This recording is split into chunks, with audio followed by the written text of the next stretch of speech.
Upat.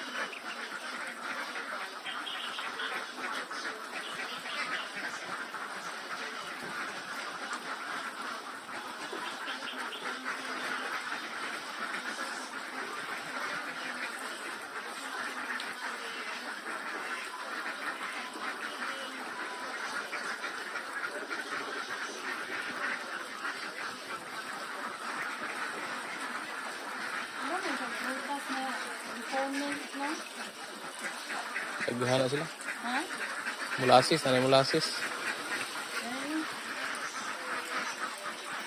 Katunga. Katunga lang. Kuhanin ko ano, lipak.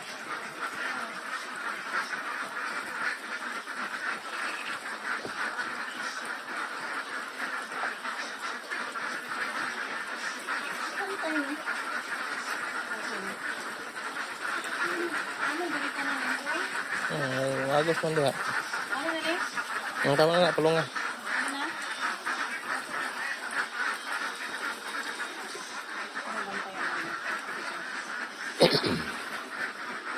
Excuse me. Yan, ang binibigay po natin ay probiotics.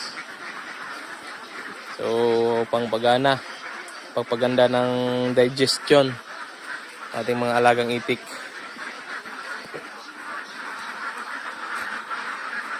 So, yung ating at least mga 20 to 50 ml sa kada isang itik. So, sa isang litro, mga 50 heads na po ang makakainom niyan. So yung dosage naman ng probiotics ay tingnan natin sa label ng probiotics. Ganyan lang